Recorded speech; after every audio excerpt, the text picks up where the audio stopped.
Hi everyone, T's Daily and back with you again. Thanks for joining me. This is a carry on from last few videos where I've been going over the lineup of the random source Serge modules. Just looking at the functions and features of each module.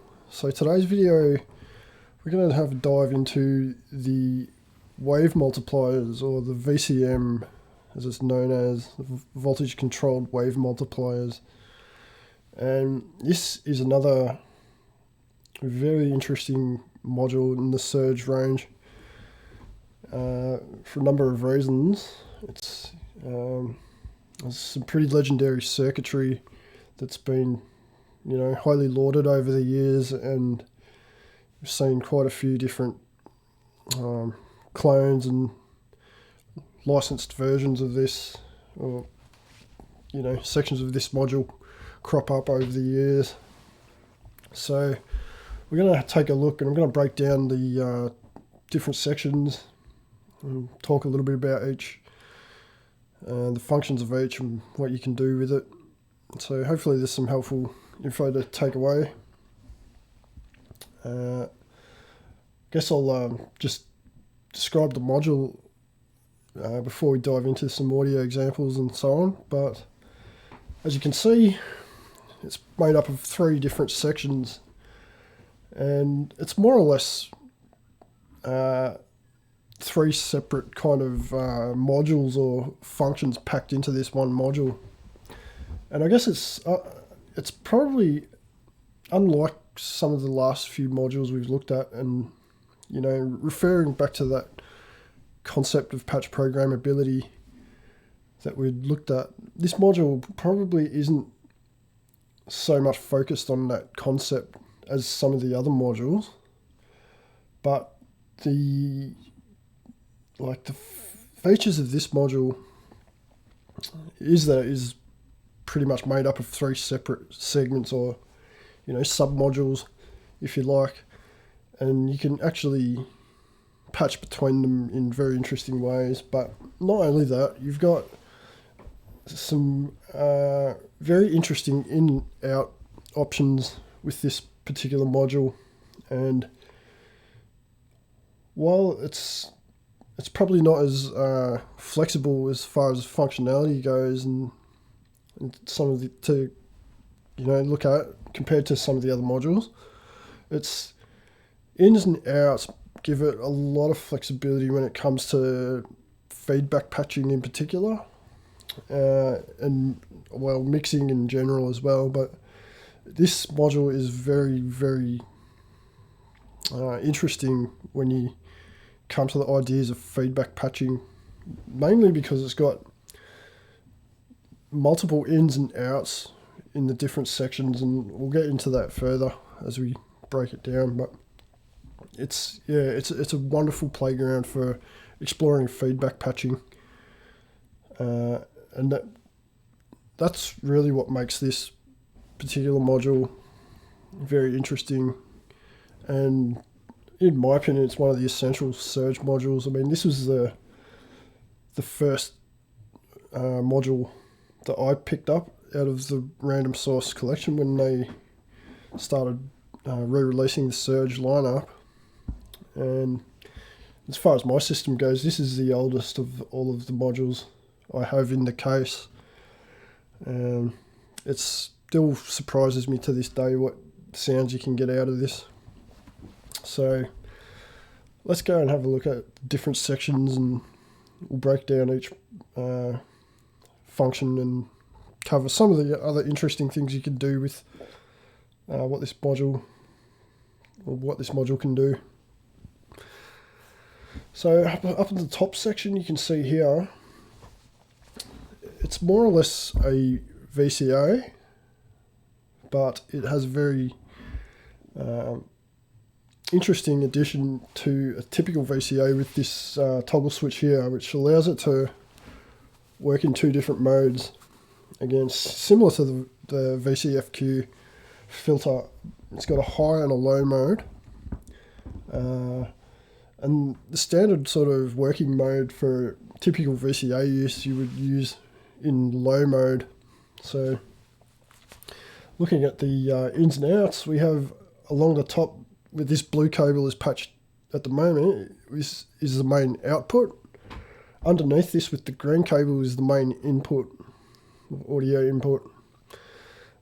This white jack here is a voltage control input for the gain, and the black pot or knob underneath is the gain control for the input signal.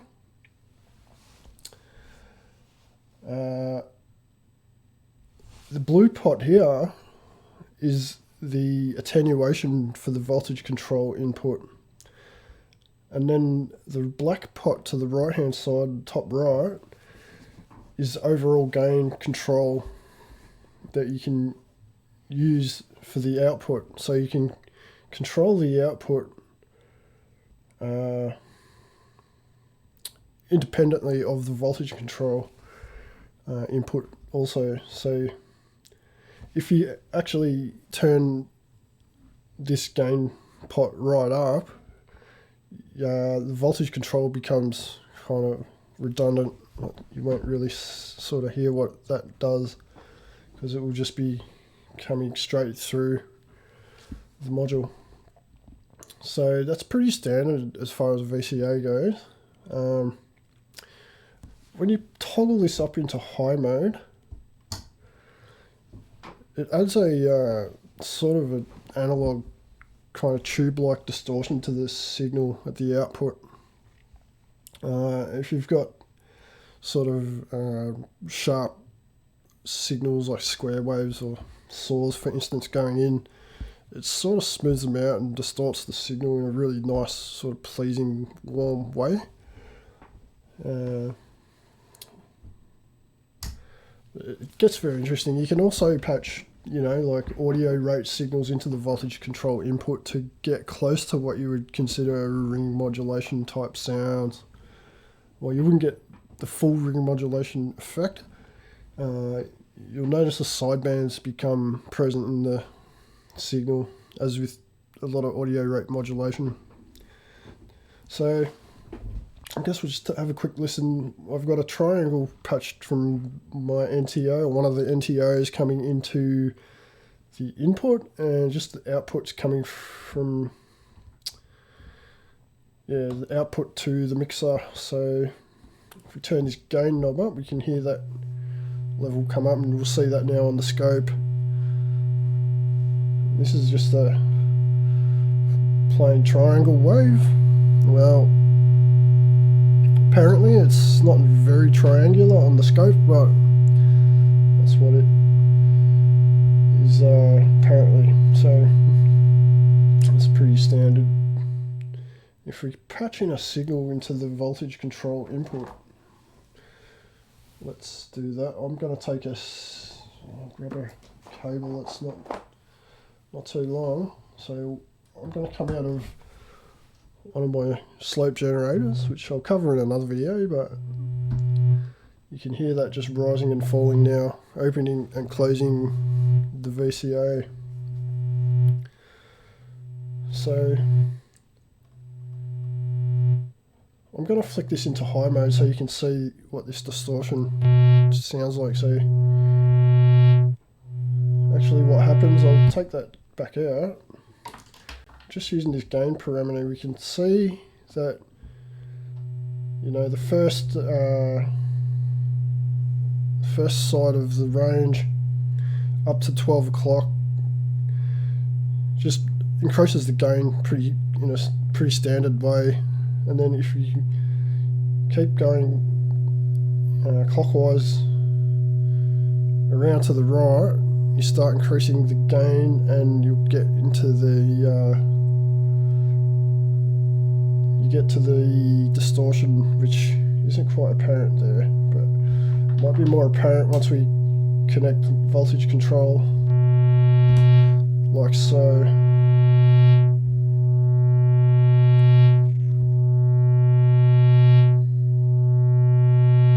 So you can see that distortion coming in and out, as well as gain rising and falling.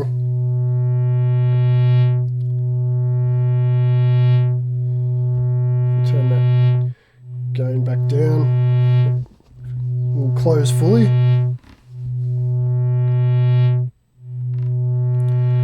And I guess we'll increase this modulation signal up into the audio range so we can hear some of that ring mod type effect I was describing before.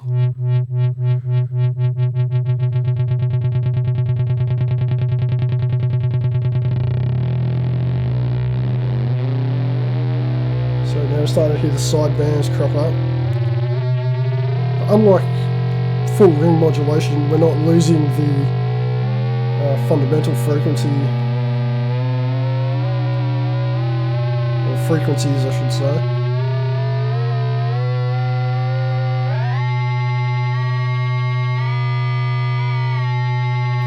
If I take this triangle from the NTO, we'll come out of the variable output, and then I'll just sweep through the different wave shaping, different shapes. You can hear what that does. It becomes quite interesting.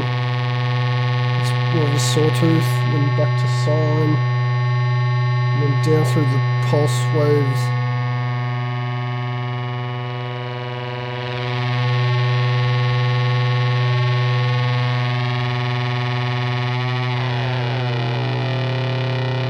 Again, adjusting the frequency of that voltage control input signal.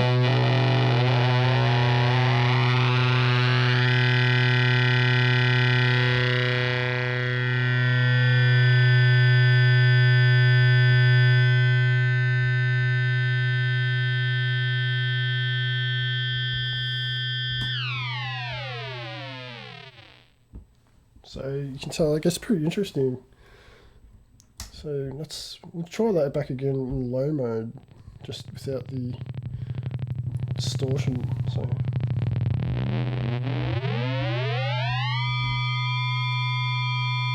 can hear it's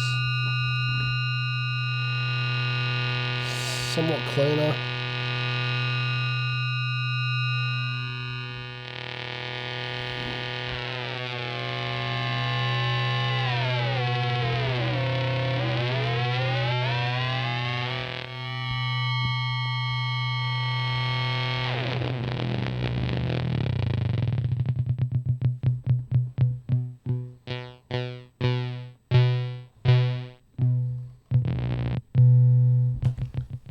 So you get the idea with that. Let's take a look at the middle section, and this is, I consider this probably the most interesting section of the module. It's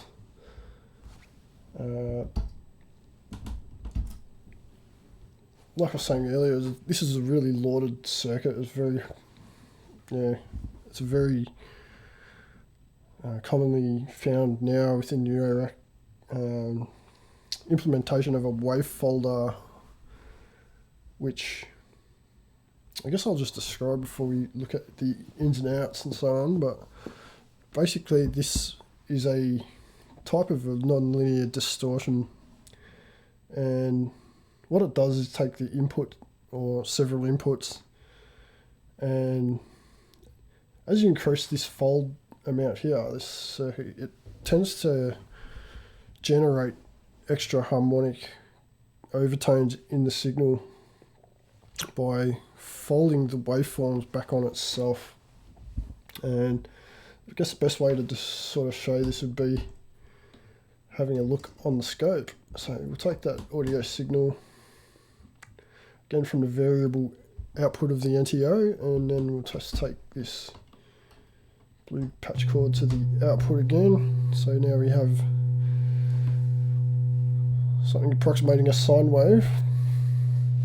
And now if we increase this fold parameter here, we're going to increase the amount of extra harmonics in the signal. And you can see the waveform,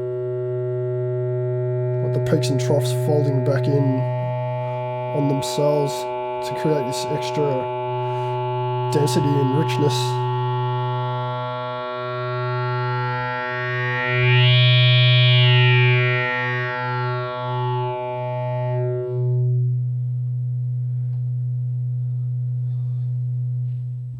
So this was, I think, one of the earliest implementations of a wave folder, which is why it's so highly prized, but it is actually a really, really nice sounding circuit.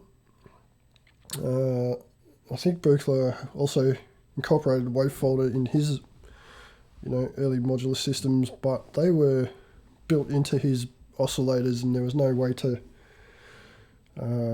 input sort of external signals in and out of the circuit. So Serge has brought that to the panel, so we can feed all kinds of signals through this particular circuit, which is, it's why it's so lauded. But let's sort of have a look at the ins and outs in more detail. So obviously the outputs on the left here with the blue cable attached at the moment. The first input is a audio. Well, there's two audio inputs here. There's this black input, which is for typical audio range signals. I think, the typical sort of voltage swing of, I think in the Serge line, it's from negative 2.5 to positive 2.5. So there's a 5 volt swing. The second input, I believe, is for a unipolar input, and hence the white sort of colouring at the jack. But that's for taking signals that are from 0 to 5 volts. And I mean, it's interchangeable modulation, or like typically those unipolar signals are modulation signals, but it's quite interchangeable with the Serge systems, and I think it's just more for the technical description. Like the inputs here, they're not identical, so there's that difference between them, and we'll show you some audio demos of what that means in a moment. But over on the right hand side, we have, like I was saying earlier, we have this fold parameter on the bottom, and then above this is a voltage control input for this parameter, and there's an attenuator for the voltage control.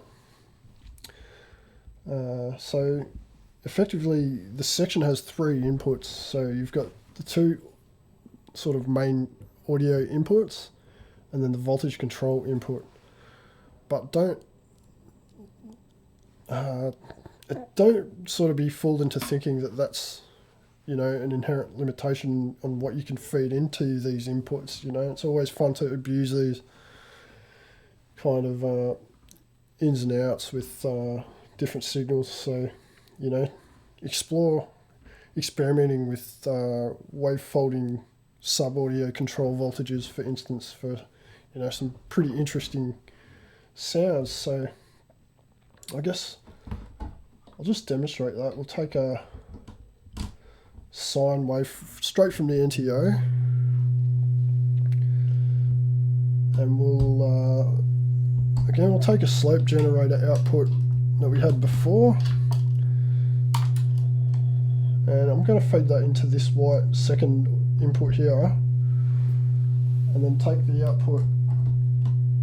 I'm going to feed that to the frequency modulation input of the NTO, and we'll slow that down, the modulation.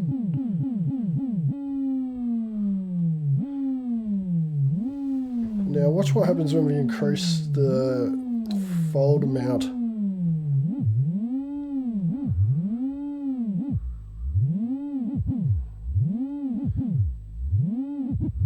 So we're shaping that signal in some pretty interesting ways. Again, it's effectively doing the same thing it was doing to the audio by distorting the input signal, increasing the folds.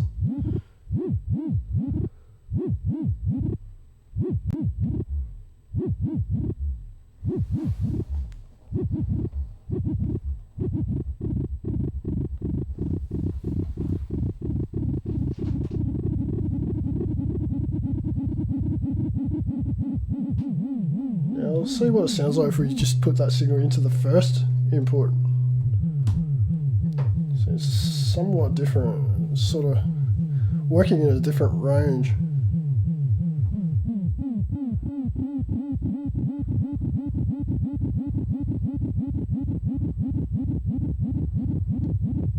You can hear it's working on lower frequencies, so it's, like I was saying, working in a different sort of frequency range.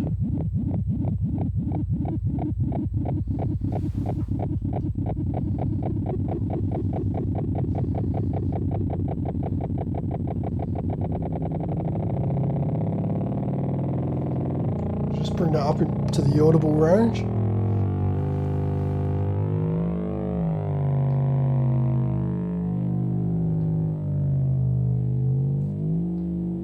So you get some pretty interesting modulations when you start processing your control voltages in this kind of fashion. So I'll just take that audio output from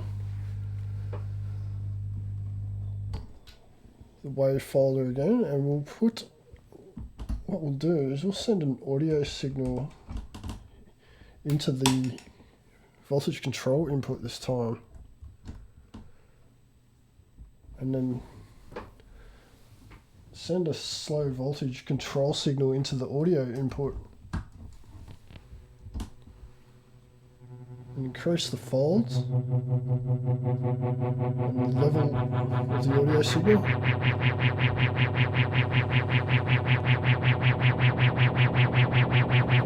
If we slow that modulation signal down,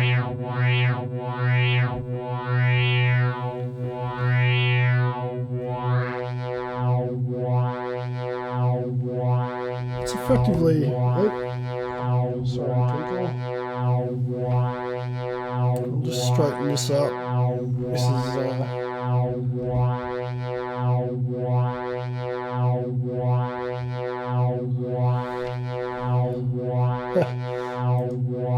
so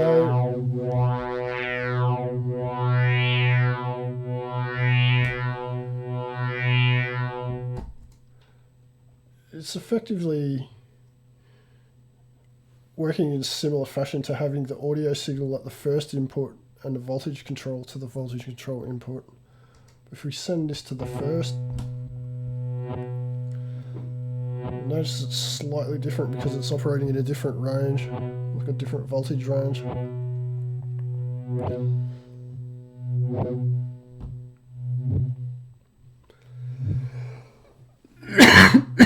Now we can also send the audio back to the first input, decrease the fold amount somewhat. We'll keep it up actually. If we take that voltage control to the second input, we're starting to see folding action again. But you might notice, actually you won't, because the sleep generator is not visible on the camera, but what's happening is effectively the signal's inverted, the modulation is inverted, so when the signal goes high, it's decreasing the amount of fold, working like as a sort of inverted, it's working in an inverted way to how it would work if it was plugged into the voltage control input. So it's somewhat interesting. It can get really interesting when you start combining the two. So add a second slope to the voltage control input.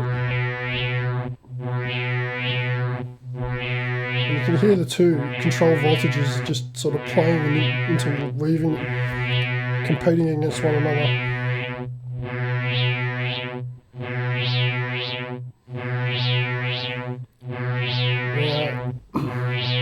It can get pretty crazy when you start combining two audio signals at the two audio inputs. So we'll increase this signal to the audio audible range.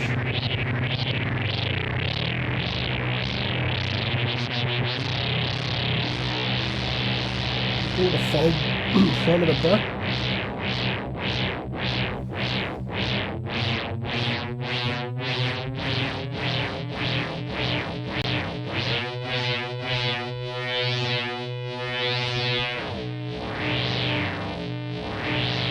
here you get a really nice range of rich timbres.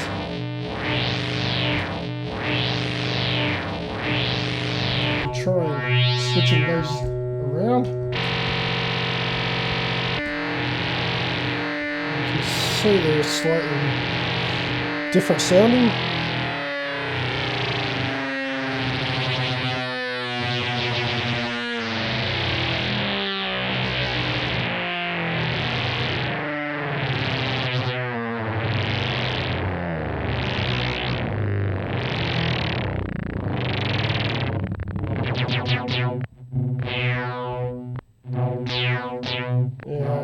You can also increase the voltage control signal to the audio rate. So you effectively have 3 audio range signals at the 3 inputs, and things get pretty hairy. Like, do that.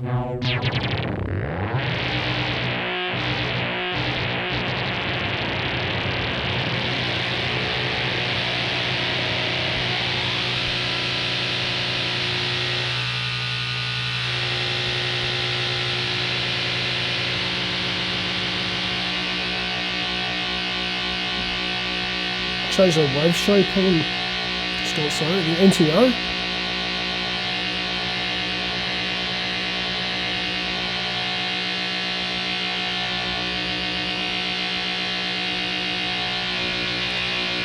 You'll notice there's like a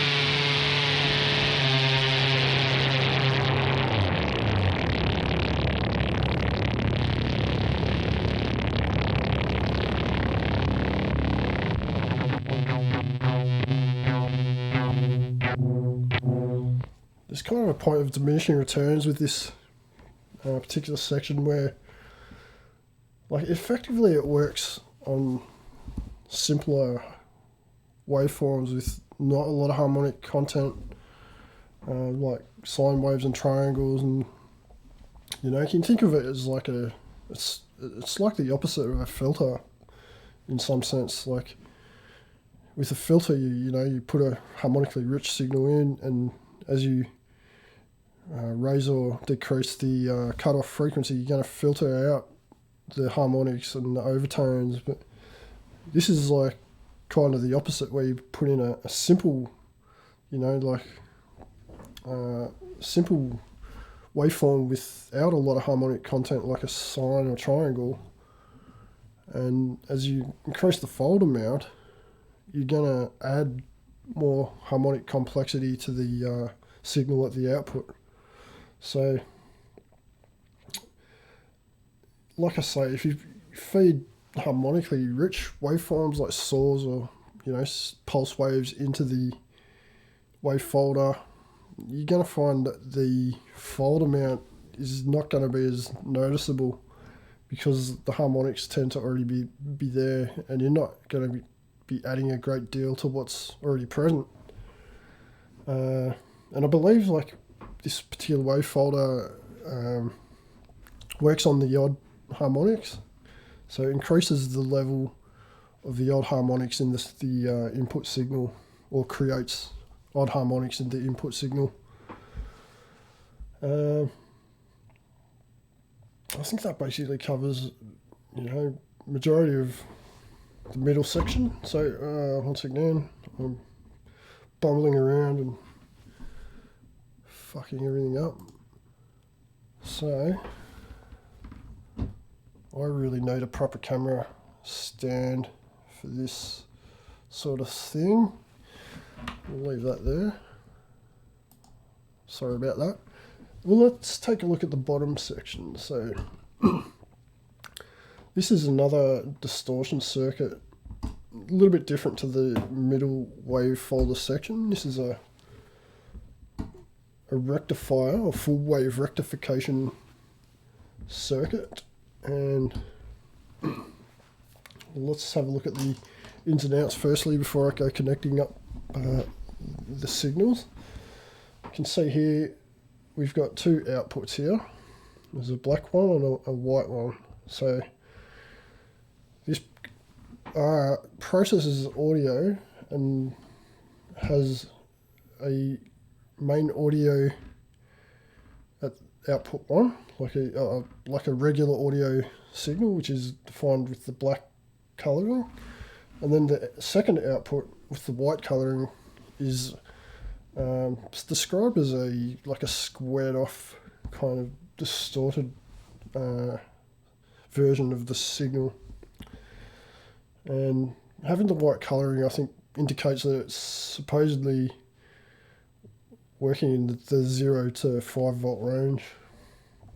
But I'm not sure, I haven't actually noticed that difference as far as it goes on the scope. But it is definitely a more squared off version of the audio signal coming from the first output. So underneath that we have these two inputs, and these two are identical in this case. There's no discernible difference between the two audio inputs on this section. And then over to the right hand side again we have the fold amount. It's called fold again. And then beside that we have this voltage control input and an attenuator for that input. And that's voltage control over the fold amount once again. So this differs to the middle section, like I was saying, in the way it distorts the signal. It typically folds the signal again, but it doesn't work just solely on the odd harmonics. It tends to work on the ratios of the fundamental and brings out I think it's like the octaves, more or less. You'll find it will decrease the prominence of the fundamental and bring the second order harmonic, and then the fourth, and then the eighth, every double, which is the octave. So I'll just plug in some audio again, we can hear what that sounds like. So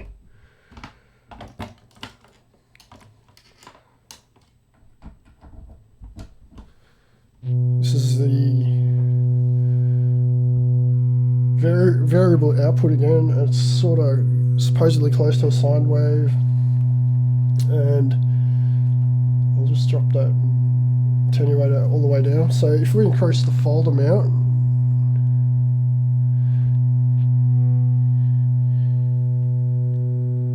you can see it starts to level off the troughs. So we've got now the second order harmonics coming through, and the fundamental is dipping out, and if we keep going up we're now hearing the fourth, and then right up again we've now got the eighth order harmonic, and it effectively sounds like it's increasing, it's jumping up the octave range.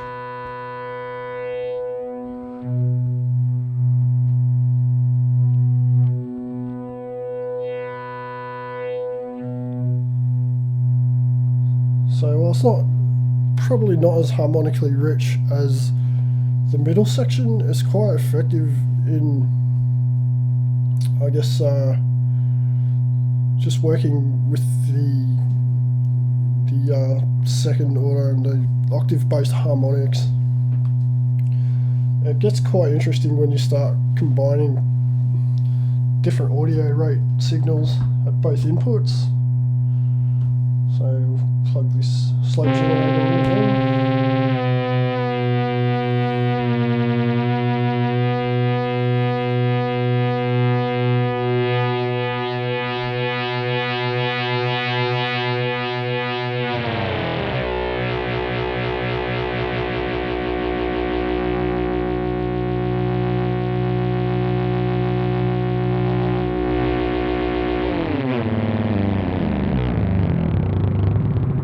Go back to the sub audio rate.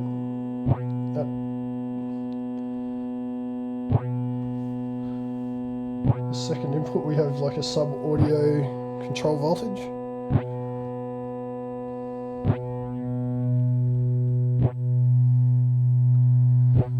Let's take the output from out 2 to hear the difference. So you can hear that it's definitely more of a distorted, sort of squared off signal.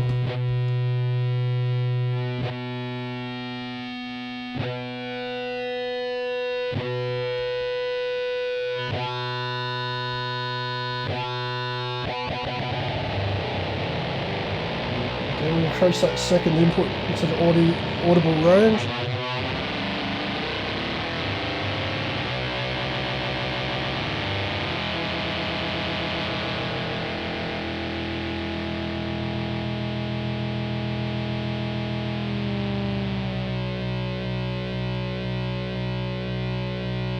So it's pretty tasty.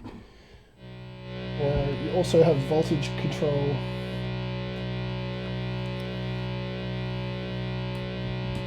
This input here. So let's just increase that amount. So it's pretty interesting for kind of like rhythmic kind of effects.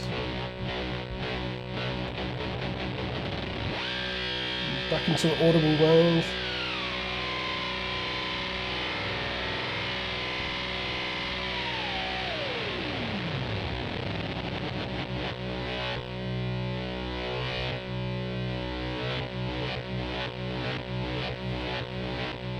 So you get the idea there.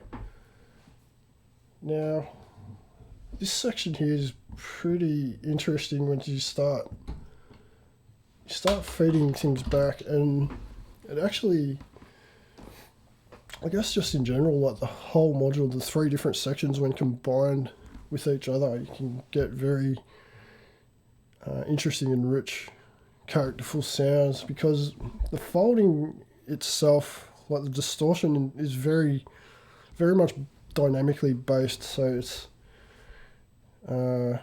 it's effective when the signals are being modulated in a dynamic way at their inputs. So that's why it's handy to have the VCA in conjunction with the two distortion-based sections.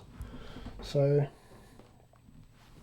let's just have a play around, and we'll combine some of these, and I might show you some feedback patching and just see the craziness that comes out of this thing. So I'll start with the oscillator input. We'll take the output from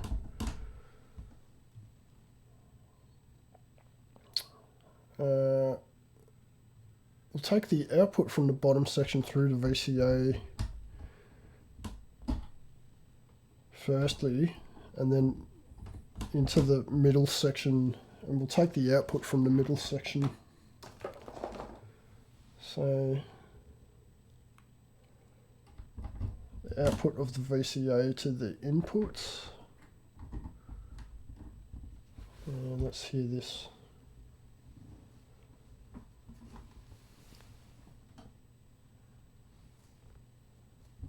Turn the gain up.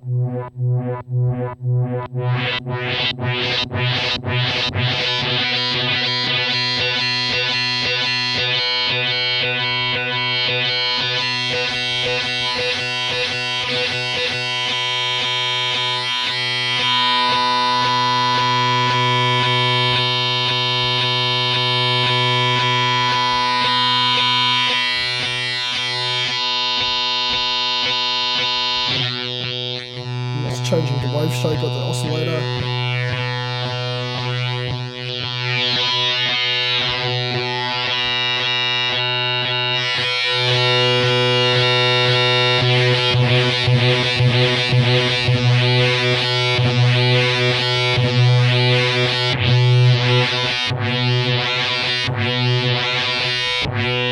Just add some voltage control for the middle section.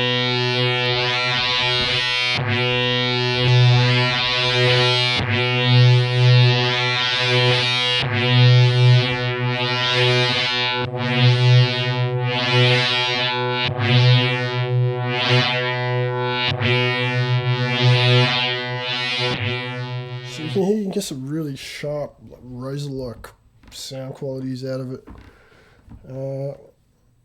And I just suggest exploring that. There's a whole bunch of different ways you can connect these sections up with each other, and it's just fun to explore. I won't go too far into it because we could be here forever doing that. What I will do finally wrapping this video up is just demonstrate some feedback patching without audio input, because this module has this very interesting characteristic of producing these crazy sounds, as I'll demonstrate in a moment, where it just feeds back into itself and creates harmonics on its own kind of, you know, like, I guess maybe it's self-contained noise, or it's hard for me to describe, I guess, but like it just produces these really interesting sort of pops and squeals and squawks, you know, these spluttery kind of crazy feedback sounds. So I'll just show you some of that. And yeah, so what I will do is take the audio from, I'm just thinking here, so I'll take it from the bottom section, output there. What I'm going to do is feed the output of the bottom section to the VCA. So we'll take that cable and we'll come from out 2 to the input of the VCA, and then we'll take that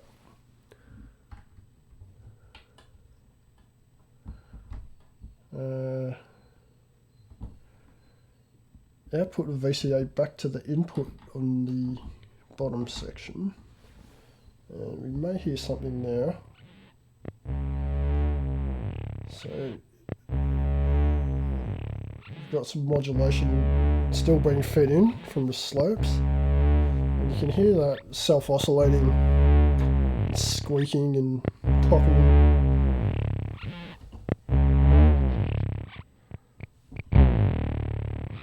If you play with the voltage control inputs, it starts getting a bit erratic.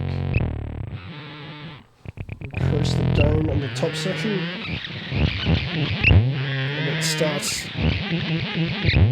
getting crazy.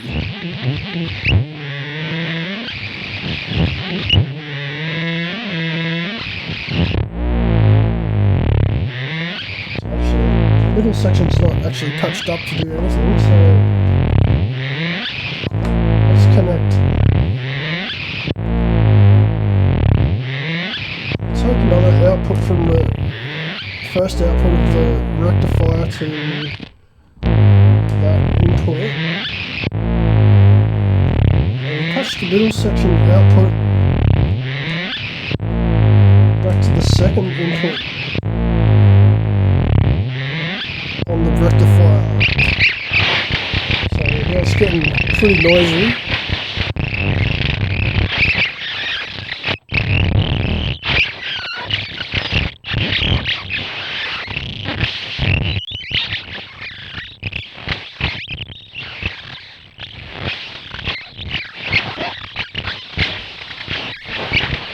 So if we change the VCA to high mode,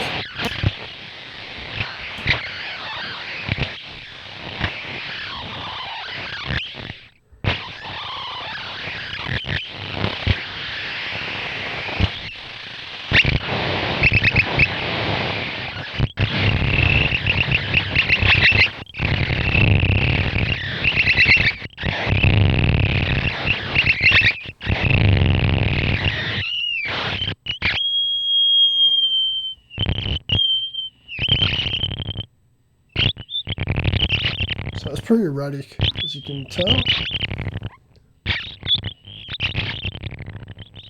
And it's heaps of fun to explore. It's quite fun when you start incorporating other processing modules into the feedback loops. So like start using filters and so on, you know, like modulate the feedback kind of going back into it. It gets really wacky. So again, just recommend anyone with the module to explore that sort of thing, because it's heaps of fun and yields pretty interesting and surprising results that, well, I haven't heard from many other synths, to be honest. I really dig the way the Serge modules deal with feedback and the kind of sounds that they can produce. So I think that pretty much wraps up what I wanted to cover in this video and this particular module. Again, if you've got questions or comments, queries and criticisms and so on, just drop us a line in the comments. Hit the like button, subscribe if you like what you're seeing, what I'm doing. That'd be great. And yeah, take care. I'll see you in the next video.